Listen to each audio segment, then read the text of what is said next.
इन दिनों देश में गणपति महोत्सव की धूम है। मुंबई के साथ साथ पूरे देश में इसे धूमधाम से मनाया जा रहा है। गणपति महोत्सव को इतने वृहद स्तर पर शुरू करने के पीछे बाल गंगाधर तिलक का हाथ बताया जाता है, लेकिन क्या आप जानते हैं कि इसकी शुरुआत क्यों हुई थी? महिला विरोधी और दलित विरोधी बाल गंगाधर तिलक ने इसकी शुरुआत क्यों की थी? रिपोर्ट्स बताती हैं कि महात्मा ज्योतिबा फुले की प्रसिद्धि कम करने और दलित आंदोलन को दबाने के उद्देश्य से इसकी शुरुआत हुई थी। नमस्कार, मेरा नाम है रीटा और चलिए समझते हैं कि आखिर पूरा मामला क्या है और गणपति उत्सव की शुरुआत क्यों, कब और किस वजह से हुई। 19वीं सदी के भारत में एक और ब्राह्मणवादी व्यवस्था और जाति उत्पीड़न का बोलबाला था, तो दूसरी ओर समाज में बदलाव की एक लहर उठी थी। इस लहर के अगुवा थे महात्मा ज्योतिबा फुले, जिन्हें दलितों, पिछड़ों और महिलाओं के लिए आवाज उठाई थी। फुले का मानना था कि शिक्षा हर इंसान का अधिकार है, चाहे वो किसी भी जाति या लिंग का क्यों ना हो। उन्होंने न केवल दलितों के लिए स्कूल खोले, बल्कि महिलाओं की शिक्षा और बाल विवाह के खिलाफ भी जोरदार लड़ाई लड़ी। 1873 में उन्होंने सत्य शोधक समाज की स्थापना की, जो दलितों और शोषितों को उनके अधिकारों के प्रति जागरूक करने का क्रांतिकारी स्टेप था। फुले ने ब्राह्मणवाद का खुलकर विरोध किया। उन्होंने पुरोहितों की मध्यस्थता को खारिज करते हुए दलितों को खुद अपने संस्कार करने की प्रेरणा दी।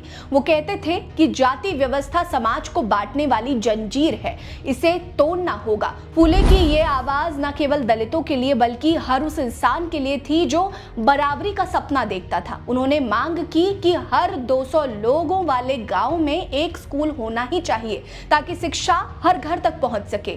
इसी दौर में बाल गंगाधर तिलक ने पत्रकारिता के क्षेत्र में कदम रखा। 1881 में उनके पहले लेख ने ही उनकी सोच को उजागर कर दिया। तिलक ने अपने लेखों में न केवल दलितों के खिलाफ भेदभावपूर्ण विचार व्यक्त किए, बल्कि समाज सुधार के हर कदम का विरोध भी किया। वो जाति व्यवस्था को समाज का आधार मानते थे और इसे तोड़ने को देशद्रोह करार देते थे। तिलक दलितों की शिक्षा के खिलाफ थे। तिलक का मानना था कि दलितों को शिक्षा देने से सामाजिक ढांचा बिगड़ जाएगा। वो कहते थे कि शूद्रों का काम केवल सेवा करना है, शिक्षा उनका हक नहीं है। इतना ही नहीं, उन्होंने ये भी तर्क दिया कि दलित टैक्स नहीं देते तो उनके लिए सरकारी पैसा क्यों खर्च किया जाए। इतना ही नहीं, तिलक ने महिलाओं की शिक्षा का भी जमकर विरोध किया। वो महिलाओं की शिक्षा के सख्त खिलाफ थे। उनका मानना था कि शिक्षा से महिलाएं अपने स्त्रीत्व से भटक जाएंगी और पारिवारिक जीवन बर्बाद हो जाएगा। तिलक ने सूदखोरों का जमकर समर्थन किया था। जब ब्रिटिश सरकार ने दक्कन के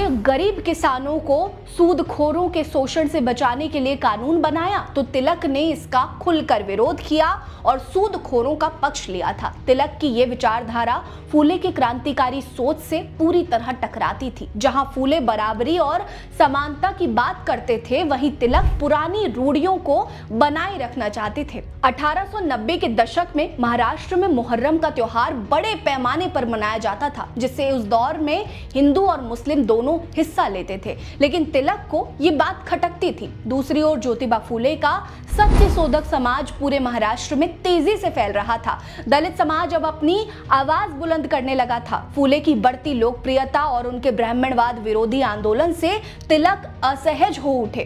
तब तिलक ने एक ऐसी चाल चली जिसे जानकर आप भी सोचने पर मजबूर हो जाएंगे। उन्होंने फुले की लोकप्रियता को कम करने और बहुजनों के आंदोलन को दबाने के उद्देश्य से गणपति उत्सव को सार्वजनिक रूप से शुरू किया। ये प्रचारित किया गया कि हिंदुओं को एकजुट करने के उद्देश्य से तिलक ने इस आंदोलन की शुरुआत की थी। लेकिन सच्चाई ये है कि वो दलित आंदोलन का प्रभाव कम करना चाहते थे। तमाम रिपोर्ट्स इसकी पहले भी पुष्टि कर चुके हैं। गणपति उत्सव की शुरुआत के साथ ही तिलक के अखबार केसरी में फुले और दलित आंदोलन को बदनाम करने वाले लेख छपने लगे।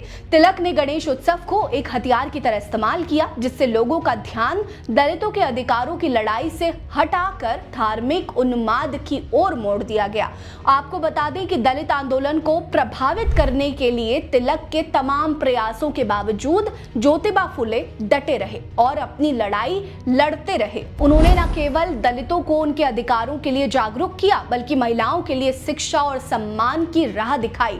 आज जब हम गणेश उत्सव की धूमधाम देखते हैं तो हमें यह भी याद रखना चाहिए कि इसके पीछे एक ऐसी कहानी छिपी है जहां दलितों और शोषितों की आवाज को दबाने की कोशिश की गई थी। लेकिन फूले की शिक्षाएं और उनका सत्य शोधक समाज आज भी हमें सिखाता है कि सच्चाई और बराबरी की लड़ाई कभी रुकती नहीं है। आपको हमारी ये वीडियो कैसी लगी हमें कमेंट सेक्शन में जरूर बताएं। साथ ही वीडियो को लाइक करना मत भूलिएगा। चैनल को जरूर सब्सक्राइब करिए। हमारे साथ बने रहिए। नमस्कार।